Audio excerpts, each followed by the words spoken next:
কৰাৰ কাৰণে কৰিছে সেইকাৰণে আমি 2016 পৰা 2022 চনলৈ গোটেই কৃষি বিভাগত যিবিলাক আজি ছাপ্লাই হৈছে ট্ৰেক্টৰ পাৱাৰ টিলাৰ তাৰ লগতে সাৰ আৰু বীজ চিডছ আৰু ফাৰ্টিলাইজাৰ যিবিলাক কাম কৰিছে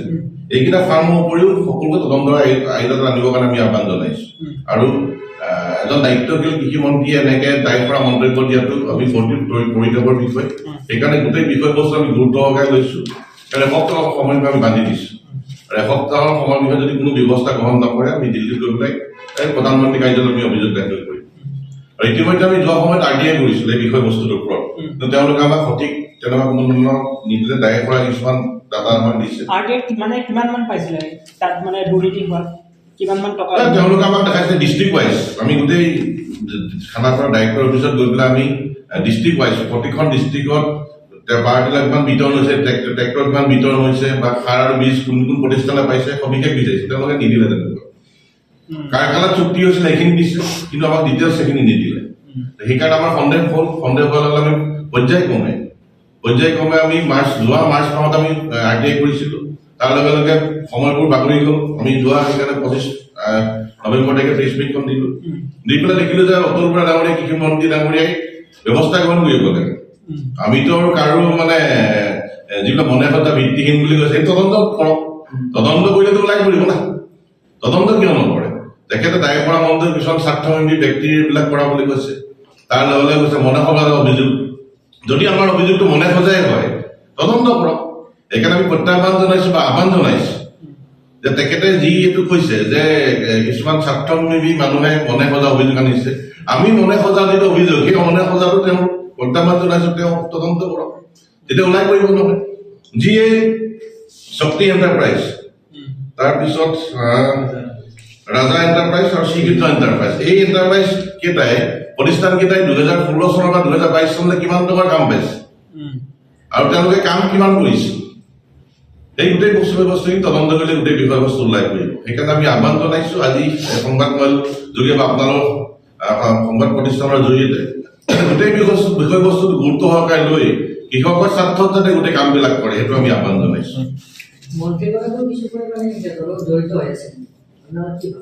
চাওক এটা তেখেত যিহেতু দুটা কাৰ্যকালৰ মন্ত্ৰী নিশ্চয় তেখেতক গেটা কৰি কাক কাম দিম কি কথা এটা প্ৰক্ৰিয়া মতে গোটেই ঠিকাবিলাক হয় তেওঁ চকু দিয়া উচিত নিশ্চয় ভাবো যে তেখেতে চকু দিছে তেখেতে চকু দিয়াৰ পিছত এনেকুৱা হৈছে সেইটো এটা আশ্চৰ্যজনক কথা সেইকাৰণে তেখেতক আমি পুনৰ আহ্বান জনাইছো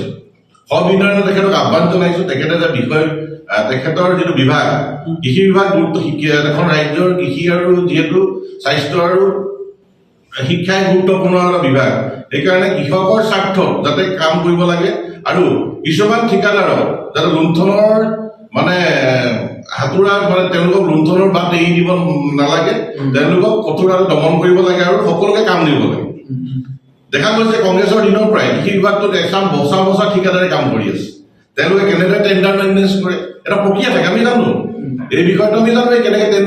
এটা টেণ্ডাৰ কমিটি থাকে এটা চিষ্টেম থাকে কিন্তু তেওঁলোকে টেণ্ডাৰ বাৰে কেনেকে মেনেজ কৰিব লগা হয় শ কোটি টকা টেণ্ডাৰ মেনেজ কৰিব লগা হয় পাৱাৰ টিলাৰ ডিমাণ্ড হয় তাতকৈ বেছি দামবিলাক তেওঁলোকে কৰে সাৰ আৰু বীজ বিজ্ঞানৰ নামত কোটি কোটি টকাৰ লুণ্ঠন এই লুণ্ঠনবিলাকৰ তদন্ত হ'ব লাগে